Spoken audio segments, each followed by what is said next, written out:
Okay, what's up, everybody? Good morning. Welcome to a hump day edition of Morning Scone, presented by Brock, the Bad North Pete Clinic, Hoodco Roofing, hoodcoroofing.com, restoredmotions.com, which as soon as we finish, I am texting Crystal Poche because I've got to go see her pronto. Did something in my back. Gotta go see her. And ProCharge EV, ProChargeEV.com. But go on colors. Anyway, hope y'all had a great 4th. I did. Good time with family. It was, as I mentioned, Eli's birthday, my little nephew. So we kind of had like a little, miniature birthday celebration. The odd thing is,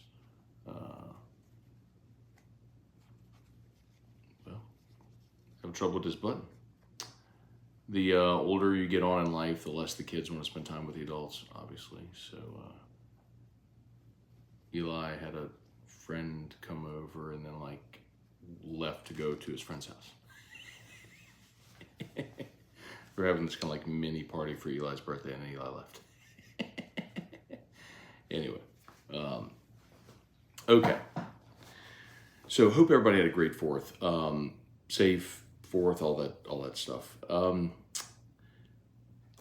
Interesting. So I have in the description for the episode today, MLB mock draft shakeup. So first round of the draft is on Sunday. So draft starts on Sunday. And interestingly enough,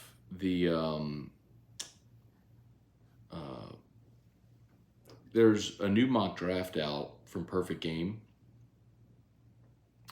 and it's projecting something that we've been hearing whispers about, and that is that the Pirates could pass on both Cruz and Skeens and Wyatt Langford. So Max Clark is a high school outfielder.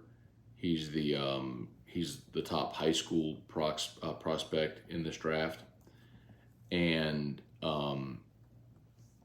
as you've heard me say several times here, Pittsburgh notoriously cheap. Clark, by the way, Max Clark, by the way, is a Vanderbilt commitment, so he ain't going to school, but he's an outfielder and a left-handed pitcher, and so he bats left. And the way the draft works, just kind of as a reminder, is in baseball, you've got every team has their draft pool. It's this pool of money they can spend on. It's their bonus pool for their top 10 round picks. There's and then there's slot value for each pick. So there is an associated value that MLB says, okay, this is the value of this pick. But sometimes teams can choose to sign players for over slot or under slot, whatever they do. But you have this bonus pool to spend. Anyway, so the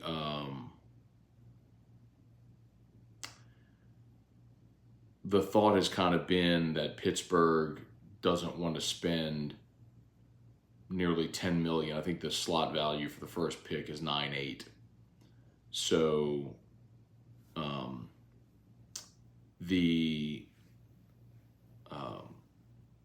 the Pirates, the thought is, and we're hearing this, that the Pirates could draft Max Clark and say, hey, look, do you want to be the first pick and take X dollars? And if he says yes, they would take it. Because if Cruz and Skeens aren't going, and Wyatt Langford for that matter, or whoever, aren't going to go off of their number or the slot value, and someone's willing to sign for under slot, the Pirates may take that player number 1. So that might just be Max Clark. And you're getting to the point where you're close enough to the draft to where when you start to see mock drafts altered, there's a reason for that, because you're hearing enough scuttle around the draft to know who's likely to do what. Let's just say at this point, 4 days out, it's a much more educated guess. So one thing that I will say, again, that I've said for many, many months now, and y'all have heard me say, is I was told by, let's say, someone familiar with the Washington Nationals organization, that they want Paul Skeens and he ain't getting past 2. So the hope, Washington's hope, had been for a long time that Pittsburgh takes Dylan Cruz instead of Skeens, because Washington wants Skeens. And so if Pittsburgh takes Max Clark, I think Skeens will go 2 to Washington, and then Dylan Cruz will go 3 to Detroit. That's how I think it will happen if Pittsburgh, does a Pittsburgh thing, which they might. Jason Horn, good morning. From the Delta Lounge, next stop NYC. Okay, shoe shopping in a Yankees game. There you go. Very nice. I'm jealous. Brant Roban, morning. I was thinking about all the amazing plays led to LSU title run. Top 4 got to be Tommy Tank's homer against Wake, Morgan squeeze play, Pearson's left field catch, Beloso homer.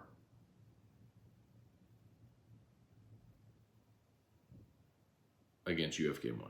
Yeah, those are all really, really important plays.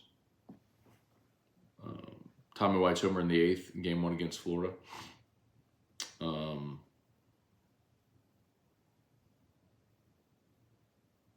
And then you just have like the individual performances from like Ackenhausen and Griffin Herring, Riley Cooper. Kelly Gross, Bart St. Germain, good morning. Carl Van Bergen, morning, Matt. I'm from Lafayette. Can't tell you how big it is that you were able to get on 103.7. There were a lot of people there who were craving more LSU coverage on local radio. This is big for all parties. Thank you, Carl. I appreciate that, man. Carl, I'm going to tell you honestly, it would be a big, big help or a thank you if you wouldn't mind like posting about that and maybe tagging me and tagging the radio station. That would be certainly big for them to see that as well. Not only them, but advertisers and other people who live in Lafayette and,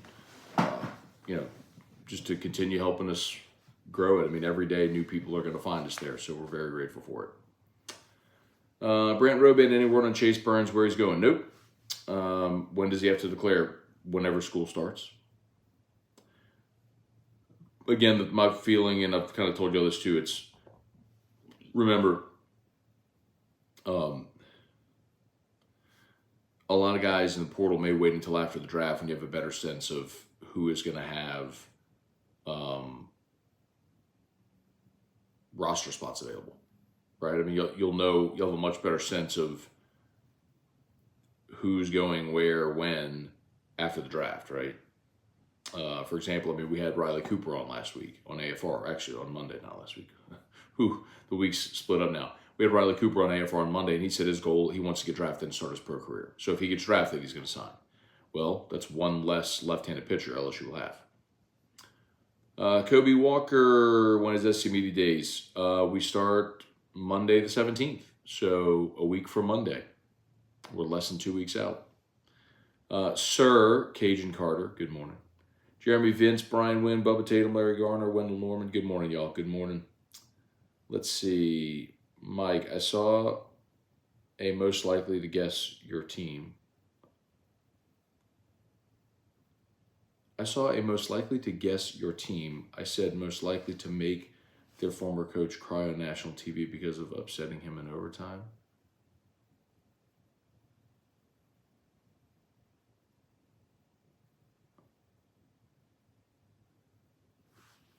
I don't know what that means.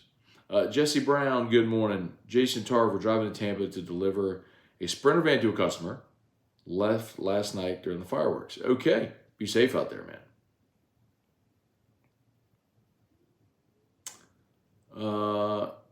Trivia Carter, I burned my left hand with sparkles. I guess that's sparklers. Don't do that. Fireworks. Oof. Spurge, what's up? Let's see. Chris Davis, good morning. There's a reason Pittsburgh is always drafting in the top 3. There is some validity to that. Yes, they are a cheap, poorly run organization. Let's see, MLB needs a salary floor. It's funny because most would argue the problem is there's no salary cap, which allows the big market teams to outspend the smaller market teams. But then you look up and you realize that Tampa Bay is one of the best teams in baseball and they don't spend anything. So it can be done. It can be done.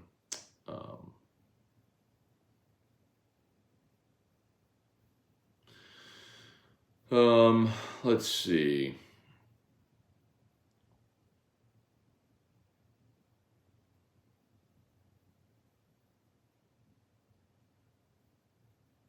Those are the Braves at 57 wins also. I was making sure that Tampa didn't have the best record in baseball. Tampa's 57-41. 57-31, and the Braves are 57-28. So the Braves actually have the best by winning percentage.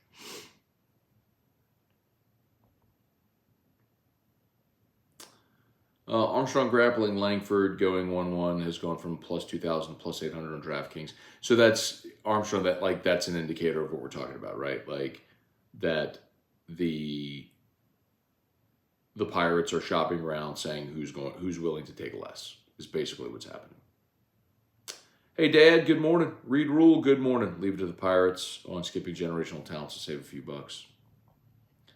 You know, Reed, I think with Cruz, so Skeens, yes. Skeens is by far the best pitcher in this draft, and some might argue the best pitching prospect in the draft in the last 20 years. Cruz is obviously worthy of all of the distinctions he's gotten. He's worthy of being 1-1.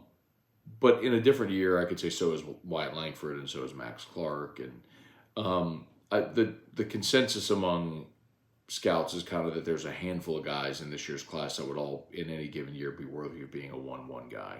So part of me does kind of understand, like, you know, maybe there isn't this massive gap between Cruz and Langford. And so if it came down to that and you're sort of torn on the players, you go with a guy who could save you some money. Skeens is the one that where you go, all right, if he's the best pitching prospect we've seen in 20 years, how are you going to let that guy go? But then the answer is, well, pitchers only throw every fifth day. And so you get someone who can impact the game more regularly. But then the flip side of that also is, well, Skeens is, by all accounts, MLB ready. So you draft one of the other guys, you wait 3 years for him to get into well, maybe not even 3 years, but potentially with the high school kid before he's even in the show. Irfan Sayad, good morning. Strong Side, good morning. Can I start a petition to get OTB and AFR on 97.7 ESPN Radio in North Louisiana? Would love for you to do that. Please do. I would love to be on in North Louisiana. It's the only spot of the state where we're not on right now. We've got, of course, we're here in Baton Rouge, got our New Orleans affiliate, Lafayette, Lake Charles, Alec, and Cenla. So, yeah, and I would love to be on in Monroe, Shreveport, Bossier area, Ruston. Yes, would love it.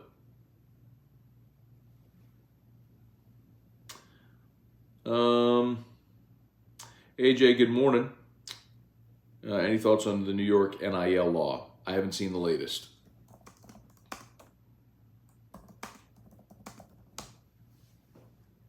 What's new? I mean, I saw what's going on in like Texas and Arkansas.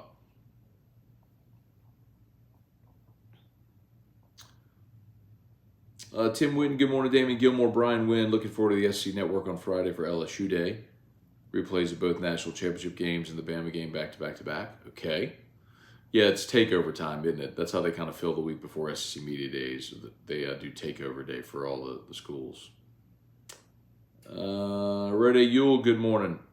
Any portal news of note for the baseball team?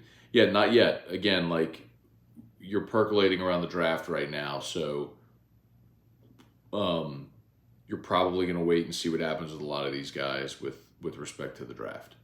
I'll remind you, last year LSU got 2 commitments from Carter Young, a middle infielder from Vanderbilt, and Jack Pineda, middle infielder from Baylor, and both ended up getting drafted and signed. And so that's when LSU went and got Ben DePolt from VCU. So a lot of times you don't really know when things are settled until after the draft. Lawrence Robillard, Tony Williams, what's going on? John LeMabe, what's going on? From an LSU perspective, going to be an interesting draft, slot value in mind. Yeah, I mean, from the top, but then also, I mean, think about all the juniors that are sort of borderline prospects that have a decision to make. Do you sign just to start your pro career if you're drafted, or do you come back to school and play another year?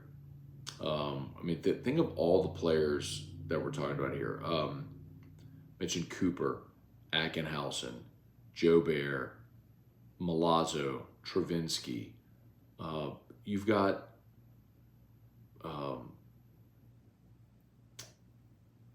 Javen Coleman would qualify.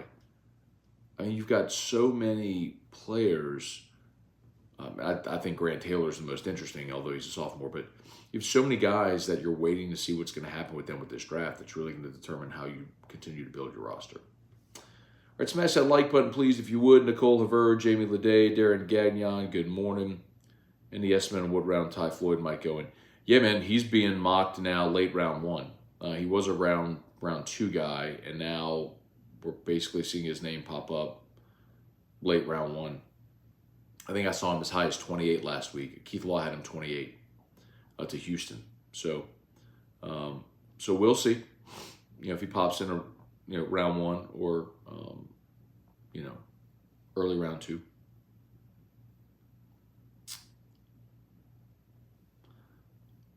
Where are we?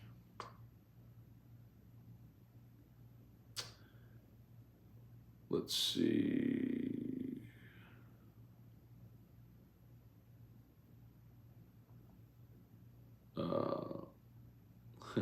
Dale Broussard, what is your exit price for GMEX? Gary Hughes, Tony Williams, Rode Yule. I think Dale, well, not to completely gloss over it. Dale, I think anybody should have a profit-taking strategy, your own profit-taking strategy. And I think when we hit a bull market in crypto again next fall, it's going to be really fun. Kerry Hughes, Tony Williams. I think Trey Morgan is going. 100% Trey Morgan signing. Trey Morgan, Jordan Thompson. I mean, those are the obvious ones. Dylan Cruz, Jordan Thompson, Trey Morgan, Paul Skeens, Ty Floyd. Like, those guys are gone. Rhoda, you'll see Grant Taylor in the top. Yeah, Grant Taylor is still in everybody's top 100 despite the injury. But the question is, if you're Grant Taylor, do you take $800K and sign and continue your rehab somewhere else? Or do you come back to LSU, try to get healthy, play your junior season, and maybe move yourself into round 1? That's kind of Grant Taylor's dilemma, so we'll see.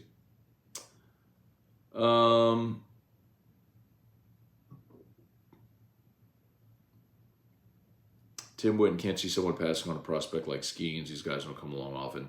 But it's pitchers, Tim. Like, again, a pitcher throws every 5th day, higher risk of injury. Some teams just don't want to take a pitcher at the top of the draft. They'd rather take the prospect that's going to play every day. I mean, I'm with you. I hear you. But Skeens isn't getting past Washington at 2. Peter Fenner, good morning, Matt. Have you tried a tequila old-fashioned? I have not. Reed Rule, sorry if you discussed, but is Ackenhausen gone? Unknown.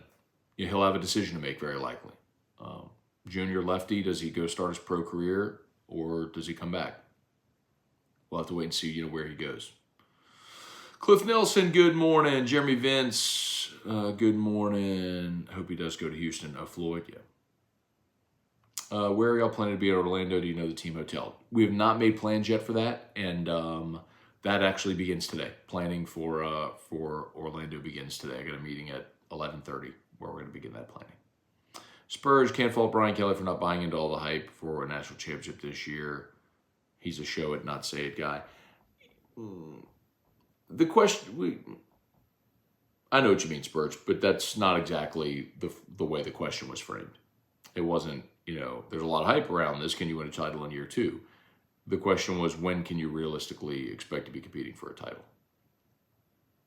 And he candidly said he thought year 3. Jeff McKithen, more bro, or really 22 days away from 2,000 shows. How about that? Just thinking about that. Been a lot of shows. A lot of shows. Appreciate y'all for watching. I got to bounce y'all. I got a meeting at 8:30, so I got to get out of here. Thanks so much for watching. As always, please smash the like button. Subscribe up to the YouTube channel. Facebook, please like the page, share the post. Y'all have a great day. We'll see you. Peace. AFR3.